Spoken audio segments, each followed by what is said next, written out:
Welcome to Concrete Block, the podcast where we dive into the most pressing stories of our time. I'm your host, Walter.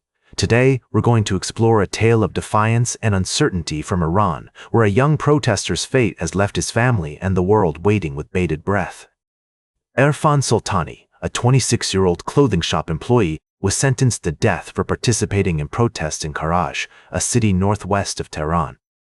His story is a stark reminder of the Iranian government's crackdown on dissent, with rights groups warning that many more cases like Soltani's may be going unreported due to an internet blackout in the country. Soltani's family has been left in the dark about his fate after the deadline for his execution passed without any word from the authorities.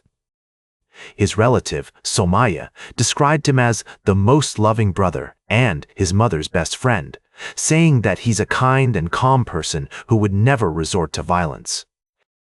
The Iranian government has been accused of carrying out swift trials and arbitrary executions to crush dissent, with Amnesty International expressing fears that Soltani's case may be just the tip of the iceberg.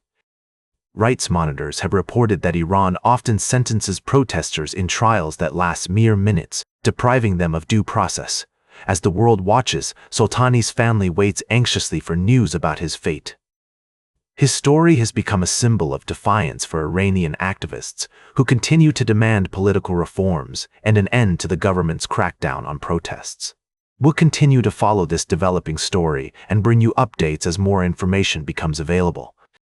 The situation in Iran is complex and multifaceted, with many different perspectives and interests at play.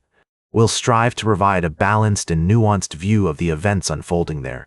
We'll be right back with more of today's top news on Concrete Block. Welcome back to Concrete Block. We're diving into a complex and thought-provoking topic that's been making waves in the world of international relations. The United States' policy towards the United Nations and multilateralism has been a subject of debate, with some arguing that the country has more to lose than gain from participating in global bodies, while others believe that active engagement is crucial for safeguarding America's security and priorities. As we explore this issue, it's essential to consider the potential consequences of the U.S. withdrawing from or significantly reducing its involvement in multilateral organizations. Some experts warn that this could lead to a power vacuum, allowing other nations, such as China, to fill the gap and shape the global order according to their interests. This, in turn, could result in a world where liberal values and human rights are no longer at the forefront of international relations.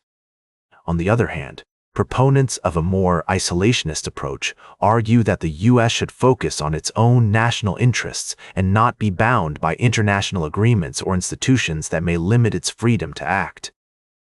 They contend that the country's economic, military, and technological prowess will always give it a seat at the table, regardless of its level of engagement with multilateral organizations.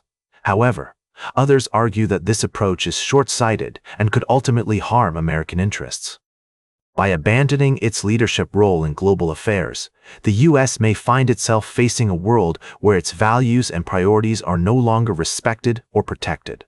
Moreover, the damage to its reputation as a reliable and committed partner could take years to repair. As we consider these different perspectives, it's clear that there are no easy answers. The future of multilateralism and the U.S. role in it will depend on a complex interplay of factors, including domestic politics, international relations, and the evolving global landscape. One thing is certain, though. The world is watching, and the consequences of America's actions will be felt far beyond its borders. Welcome back to Concrete Block. We're closing out today's show with a look at the ongoing conflict between Russia and Ukraine, which has now spilled over into the Black Sea. Reports have emerged of a Greek-owned oil tanker being attacked by drones off the coast of Russia, with Moscow blaming Ukraine for the incident. The Russian Defense Ministry claims that 2 Ukrainian drones struck the tanker Matilda, sailing under the Maltese flag around 100 kilometers off the coast near Anapa in the southern Krasnodar region.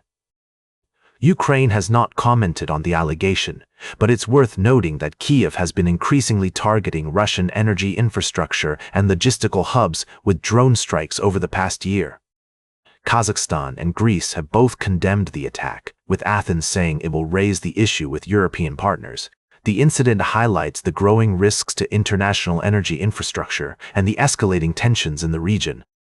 It's also worth mentioning that Poland has restricted its airspace near the Russian and Belarusian borders after a drone incursion, giving NATO patrol aircraft and air defenses freedom to intercept unauthorized flying objects.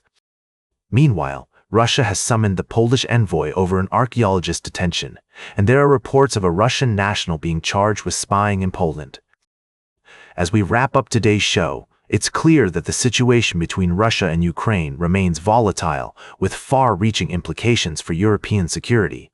We'll continue to monitor the developments and bring you updates as more information becomes available. That's all for today's Concrete Block. Remember to like, share, and subscribe, and until next time, stay informed.